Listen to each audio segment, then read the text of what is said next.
Now, once again, Raymond Arroyo. Well, with schools starting and kids coming home with reading lists, the time seems ripe for this interview.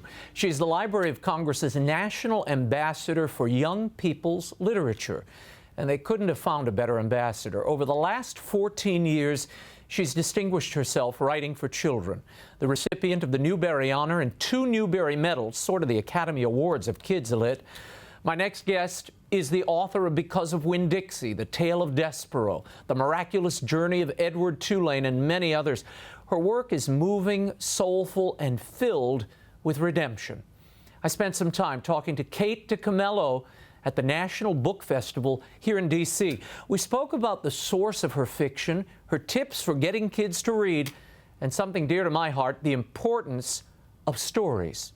Here's my conversation with author Kate DiCamillo. Madam Ambassador, I want to start with, you have really been on a crusade, if you will, to inspire young people to read.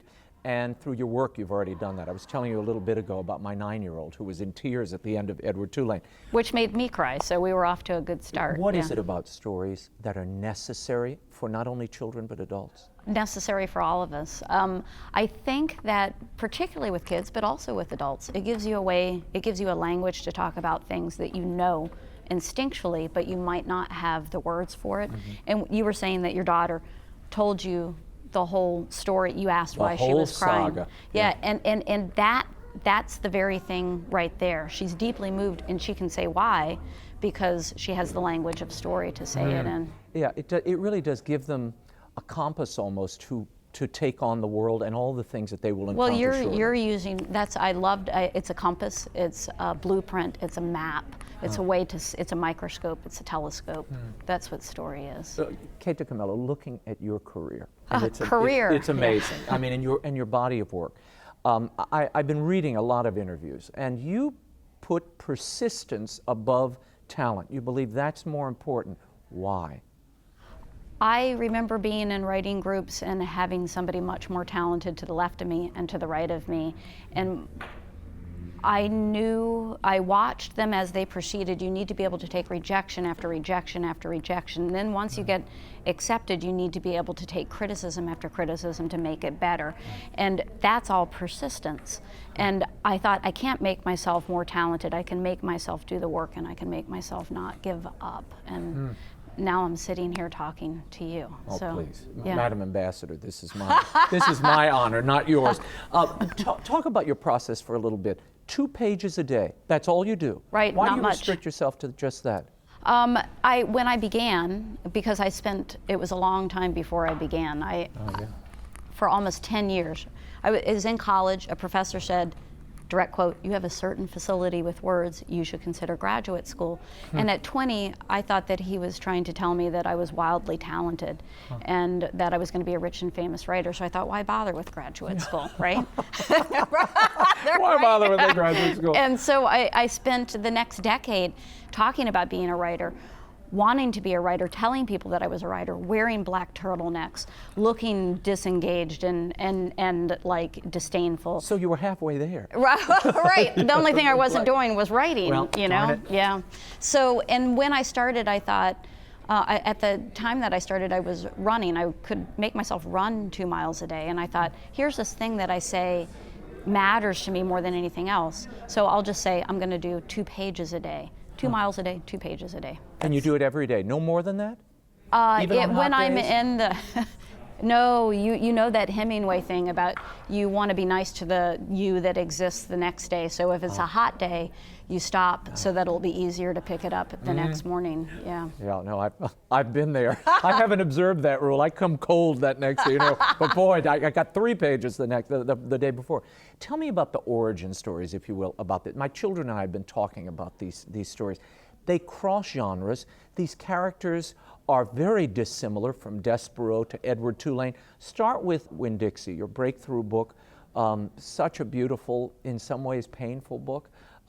It is. Tell me about that book, where it came from. I grew up in Florida, and right before I started to write, I moved to Minnesota, and I wrote Winn-Dixie the second winter there, which was one of the worst winters on record. Last year was was a contender, Yeah. I have to Part say. two. Right, part two. And so I was homesick for Florida. I couldn't go home. I didn't have enough money to go home. And also it was the first time in my life I'd been without a dog. And so I made a dog up. And all of this is looking back in retrospect. I didn't know what I was doing at the time. I was just feeling my way through the story, but that's the origin, and I can look back and say that. There's a lot of abandonment, disappointment in these stories. Despero's mother's disappointed with him. At one point, Abeline's grandmother is disappointed in Edward. It seems to be a theme, huh? What is that? Yeah. Where does that come from? It does linger over the word. That's the only common denominator I see here. That and friendship. Yeah. And there's always, redemption. yes. Wow, you have done your homework. No, my kids. Oh, yeah. I just listen to them and read along. Yeah. Those things keep on showing up. Why the disappointment? I don't know. I exist perpetually in fear that I will disappoint. I don't know where it comes from, but it certainly ends up in those stories. I have been saved by wonderful friendships in my life, and I have found forgiveness and redemption in stories in those friendships. So. Wow. Where did Edward Tulane come from? Someone gave you a little China Yes, bunny? I was going to say, again, you've done your research. Yeah, a big China, Oh, a wow. big actually melamine, which doesn't have Ooh. quite the resonance as a word that Yeah, China, like China does. does, Yeah, yeah. so it's a rabbit made out of melamine, dressed very elegantly, and kind of a creepy rabbit. Tell me about that book. There's been a lot written about it. There has and been. when you read it, he spends 40 days and 40 nights in the garbage dump. He has essentially a last supper before he's cast out. Right. Tell me about the biblical overtones there. All unwitting. It's like I can look back and see all of that. None of that is conscious on my part. When people point it out to me, this is the beauty of critics and teachers and librarians. Yeah. It's like people will tell you what is in your book, but it's not always something that I can see until it's done and the book is out in the world. So I'm working on an instinctual kind of basis and plugging into something larger and better than I am. Animals are very frequent in these works. Yeah. They are everywhere. What do animals represent to you? We were talking about Dean Koontz a little while ago. Yeah. Dean has always had these Labrador retrievers. He believes they're almost like guardian angels. Yeah, I would, yes. And almost every book that I've done has an animal in it. And it's gotten to the point where I think I should not put an animal in there, but they keep on showing up. And I think for me, they provide, as a writer, a level of safety and comfort.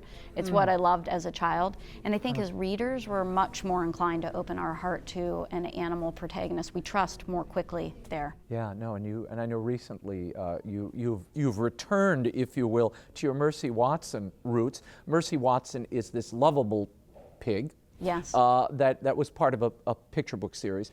Now you've really done a spin-off. Yeah. Tell me about this. Right, and I didn't, It's not an animal. Well, there is an animal in it, though. horse. See, because I can't help myself. It just keeps on happening. There's a horse in it named Maybelline.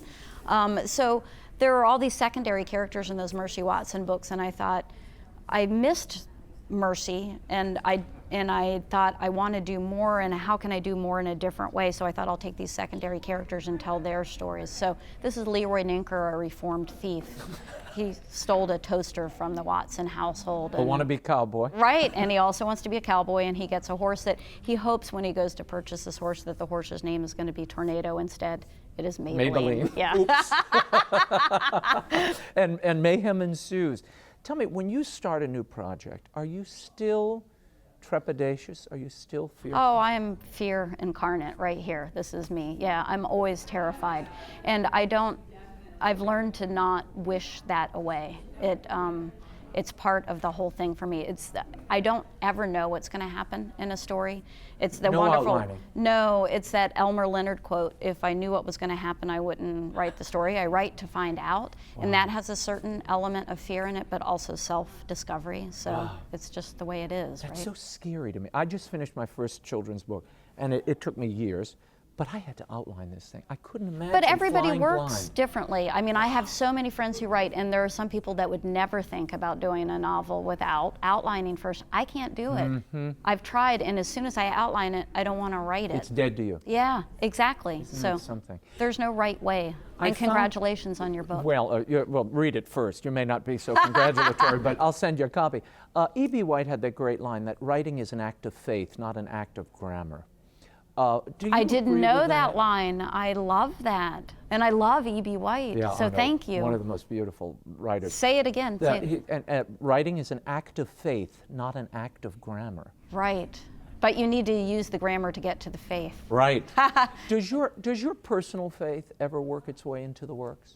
All of me works its way in there. The whole of me is revealed on the page. Anybody who is writing necessarily reveals himself even when they think that they're hiding. So every part of me is on there.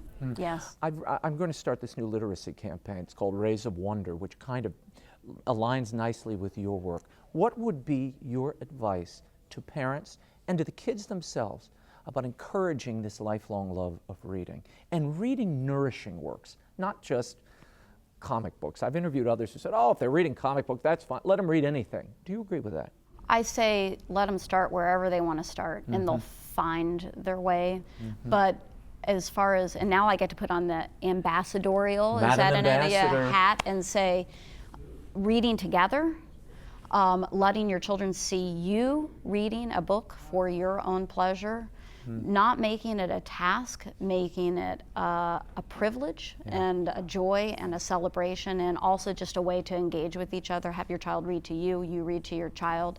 But so many people, 15 minutes you have to read.